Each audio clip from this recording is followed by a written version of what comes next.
ಗುಜರಾತ್ನ ಸೂರತ್ನಲ್ಲಿ ಮಹಾ ದರೋಡೆ ನಡೆದಿದೆ. ಹಾಡ ಹಗಲೇ ಎಸ್ಬಿಐ ಬ್ಯಾಂಕ್ಗೆ ನುಗ್ಗಿ ದರೋಡೆ ಮಾಡಿದ್ದಾರೆ. ಗನ್ ಪಾಯಿಂಟ್ನಲ್ಲಿ ದರೋಡೆ ಮಾಡಿದ್ದಾರೆ ಕಳ್ಳರು. ಶಸ್ತ್ರಧಾರಿ ದುಷ್ಕರ್ಮಿಗಳಿಂದ 50 ಲಕ್ಷ ಲೂಟಿ ಮಾಡಲಾಗಿದೆ. ಈಗಾಗಲೇ ಅಲ್ಲಿ ಗನ್ ಪಾಯಿಂಟ್ ಇಟ್ಟು ದರೋಡೆ ಮಾಡಿದ್ದಾರೆ ಕಳ್ಳರು. ಶಸ್ತ್ರಧಾರಿ ದುಷ್ಕರ್ಮಿಗಳು ಈ ರೀತಿಯಾಗಿ ಲೂಟಿ ಮಾಡಿದ್ದು 50 ಲಕ್ಷ ಹಣವನ್ನ ಲೂಟಿ ಮಾಡಿದ್ದಾರೆ. ಸಿಬ್ಬಂದಿ ಗ್ರಾಹಕರಿಗೆ ಗನ್ನಿಂದ ಬೆದರಿಸಿ ದರೋಡೆಯನ್ನ ಮಾಡಲಾಗಿದೆ.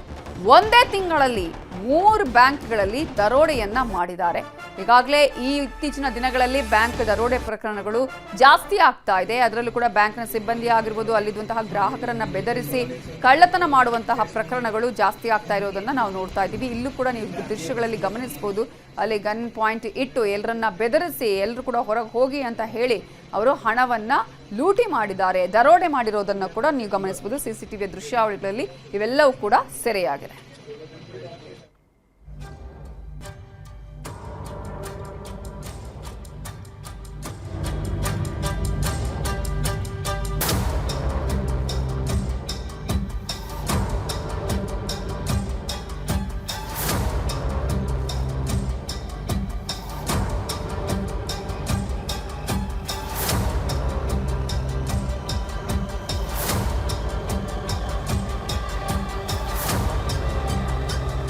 ಗುಜರಾತ್ನ ಸೂರತ್ನಲ್ಲಿ ನಿನ್ನೆ ನಡೆದಂತಹ ಬ್ಯಾಂಕ್ ದರೋಡೆ ಪ್ರಕರಣ ಮಹಾ ದರೋಡೆಯಾಗಿದೆ. ಎಸ್ಬಿಐ ಬ್ಯಾಂಕ್ಗೆ ನುಗ್ಗಿ ದರೋಡೆಯನ್ನ ಈ ದುಷ್ಕರ್ಮಿಗಳು ಮಾಡಿದ್ದಾರೆ. ಅದರಲ್ಲೂ ಕೂಡ ಹಾಡ ಹಗಲೇ ಈ ಒಂದು ಬ್ಯಾಂಕ್ ದರೋಡೆಯನ್ನ ಮಾಡಿರೋದು. ಅಲ್ಲಿದ್ದಂತಹ ಗ್ರಾಹಕರು ಸಿಬ್ಬಂದಿಯನ್ನ ಬೆದರಿಸಿ ಅವರು ಈ ದರೋಡೆಯನ್ನ ಮಾಡಿದ್ದಾರೆ. ಅಲ್ಲಿ ಕೆಲವು ಯಾರು ಅಪೋಸ್ ಮಾಡಕ್ ಬಂದಿದ್ದಾರೆ ಅವರಿಗೆ ಗನ್ ಪಾಯಿಂಟ್ ತೋರಿಸಿ ಅವರನ್ನ ಬೆದರಿಸಿ ಈ ಒಂದು ಹಣವನ್ನ ಲೂಟಿ ಮಾಡಿದ್ದಾರೆ. ಬರೋಬ್ಬರಿ 50 ಲಕ್ಷ ರೂಪಾಯಿ ಹಣವನ್ನ ದರೋಡೆ ಮಾಡಿದ್ದಾರೆ ಈ ಕಳ್ಳರು. 3 ರಿಂದ 4 ಜನ ಕಳ್ಳರು ಈ ಒಂದು ದರೋಡೆಕೋರರು ಇರೋದನ್ನ ಕೂಡ ನೀವು ಸಿಸಿಟಿವಿ ದೃಶ್ಯಾವಳಿಗಳಲ್ಲಿ ನೋಡಬಹುದು. ಡಾಕ್ಟರ್ ರಾಜ್ಕುಮಾರ್ ಸಮಾಧಿಯ ಜಾಗದ ವಿವಾದಕ್ಕೆ ಸಂಬಂಧಪಟ್ಟ ಹಾಗೆ ನಟ ಚೇತನ್ಗೆ ಟಾಂಗ್ ಕೊಟ್ಟಿದ್ದಾರೆ ನಿಖಿಲ್ ಕುಮಾರಸ್ವಾಮಿ. ಜೆಡಿಎಸ್ ಯುವ ಘಟಕದ ರಾಜ್ಯಾಧ್ಯಕ್ಷ ನಿಖಿಲ್ ಕುಮಾರಸ್ವಾಮಿ ಚೇತನ ಅಹಿಂಸಾಗೆ ಇದೀಗ ಟಾಂಗ್ ಅನ್ನ ಕೊಟ್ಟಿದ್ದಾರೆ, ತಿರುಗೇಟನ್ನ ನೀಡಿದ್ದಾರೆ. ಈಗಾಗಲೇ ಡಾಕ್ಟರ್ ರಾಜ್ಕುಮಾರ್ ಸಮಾಧಿಯ ಜಾಗದ ವಿಚಾರಕ್ಕೆ ಸಂಬಂಧಪಟ್ಟ ಹಾಗೆ ಮೊನ್ನೆ ಚೇತನ್ ಕೊಟ್ಟಂತಹ ಸ್ಟೇಟ್ಮೆಂಟ್ ದೊಡ್ಡ ಮಟ್ಟದಲ್ಲಿ ಪ್ರತಿಭಟನೆಗೂ ಕಾರಣ ಆಗಿತ್ತು. ರಾಜ್ಕುಮಾರ್ ಅವರ ಅಭಿಮಾನಿಗಳು ಪ್ರತಿಭಟನೆಯನ್ನ ಕೂಡ ಮಾಡಿದ್ರು, ಅವರಿಗೆ ಘೇರಾವನ್ನ ಕೂಡ ಹಾಕಿದ್ರು. ಚೇತನ್ ಅಹಿಂಸಾಗೆ ತಾಕತ್ತಿದ್ರೆ ಚುನಾವಣೆಗೆ ಸ್ಪರ್ಧಿಸ್ಲಿ ಅಂತ ಹೇಳಿ ಇದೀಗ ಡಾಕ್ಟರ್ ರಾಜ್ಕುಮಾರ್ ಸೇರಿದಂತೆ ಎಲ್ಲರೂ ಕೂಡ ಕೊಡುಗೆ ಕೊಟ್ಟಿದ್ದಾರೆ.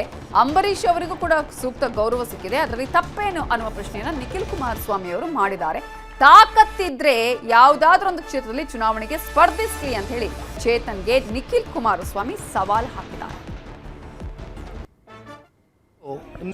ಅಂತ ಡಾಕ್ಟರ್ ರಾಜ್ಕುಮಾರ್ ಅವರು ನಮ್ಮನ್ನ ಅಗಲಿ ಹೋದಂತ ಸಂದರ್ಭದಲ್ಲಿ ಬಹುಶಃ ಯಾವ ಸರ್ಕಾರಗಳು ಇಂಥ ತೀರ್ಮಾನಗಳು ಹಿಂದೆ ಮಾಡಿರಲಿಲ್ಲ, ಮುಂದೆನೂ ಕೂಡ ಮಾಡ್ಲಿಕ್ಕಾಗ್ಲಿಲ್ಲ. ಹಾಗಾಗಿ ಪಾಪ ಇವ್ರು ಯಾರೋ ಅಹಿಂಸಾ ಅಂತ ಇದ್ದೀರಲ್ಲ, ಇವ್ರು ಯಾಕೆ ಇದನ್ನ ಮಾತಾಡ್ತಾ ಇದ್ದಾರೆ ಅಂದ್ರೆ ನಾನು ಅವ್ರಿಗೊಂದು ಕಿವಿ ಮಾತು ಹೇಳಲಿಕ್ಕೆ ಬಯಸ್ತೇನೆ. ಸನ್ಮಾನ್ಯ ಕುಮಾರಣ್ಣ ಅವರು ಈ ರಾಜ್ಯದ ಮುಖ್ಯಮಂತ್ರಿಗಳಾಗಿದ್ದಾಗ ಏನು ರಾಜ್ಕುಮಾರ್ ಅವರು ನಮ್ಮನ್ನ ಅಗಲಿ ಹೋದಂತ ಒಂದು ಘಟನೆ ನಡೀತು. ಆ ಸಂದರ್ಭದಲ್ಲಿ ಸರ್ಕಾರ ಅವ್ರದಿತ್ತು, ಮುಖ್ಯಮಂತ್ರಿಗಳವರಾಗಿದ್ರು. ಆಗ ಅವರು ತಗೊಂಡಂತ ಒಂದು ನಿರ್ಣಯ ಬಹುಶಃ ಮುಂಬರ್ತಕ್ಕಂಥ ದಿನಗಳಲ್ಲಿ ಇಂಥ ಘಟನೆಗಳು ಏನಾದರೂ ಕಲಾಕ್ಷೇತ್ರದಲ್ಲಿ ಸಾಧನೆಯನ್ನ ಮಾಡಿರ್ತಕ್ಕಂಥ ಕಲಾಭಿಮಾನಿಗಳಿಗೂ ಕೂಡ ಗೌರವ ಸಲ್ಲಿಸಬೇಕು. ಜೊತೆಯಲ್ಲಿ ಯಾರ್ಯಾರು ನಟರು ನಮ್ಮ ಒಂದು ಕರ್ನಾಟಕದ ಕ್ಷೇತ್ರಕ್ಕೆ ಒಂದು ಕೊಡುಗೆಯನ್ನ ಕೊಟ್ಟಿದ್ದಾರೆ, ತಪ್ಪೇನಿದೆ? ಕುಮಾರಣ್ಣ ಅವ್ರು ಮೇಲ್ಪಂಕ್ತಿ ಯಾಕೆ ಕೊಟ್ಟೋದ್ರು, ಯಾವ ರೀತಿ ನಡೆಸ್ಕೋಬೇಕು ಕಲಾವಿದರನ್ನ ಅಂತ ಕನ್ನಡ ನಾಡಿನಲ್ಲಿ ಇದನ್ನ ಮಾಡಬಹುದಾಗಿತ್ತಲ್ಲ ಮುಂಬಂತ ಸರ್ಕಾರಗಳಲ್ಲಿ. ಅದೆಂತದೋ ಫ್ಯಾನ್ ವಾರು ಗೀನ್ ವಾರು ಅನ್ನೋದಕ್ಕೆ ಯಾರಪ್ಪ ಸೃಷ್ಟಿ ಮಾಡಿರೋದು? ಗೌರವ ಕೊಡೋದೇ ತಪ್ಪ? ಅವ್ರಿಗೆಲ್ಲ ಏನ್ರಿ ಮಾತಾಡ್ತೀರಾ ರೀ, ಬಂದೊಂದು ಚುನಾವಣೆ ನಿಂತ್ಕೊಳಕ್ ಹೇಳ್ರಿ ದಮ್ಮಿದ್ರೆ. ಮನೇಲಿ ಕೂತ್ಕೊಂಡು ಅಲ್ಲೆಲ್ಲೋ ಟ್ವಿಟರ್ ಅಲ್ಲಿ ಅದೆಂತದೋ ಬರವಣಿಗೆ ನನಗೂ 1000 ಬರೀತೀನಿ ಈ ತರ ಅವನ ಬಗ್ಗೆ ಯಾಕೆ ಮಾತಾಡ್ತೀರಾ? ನಡೀರಿ.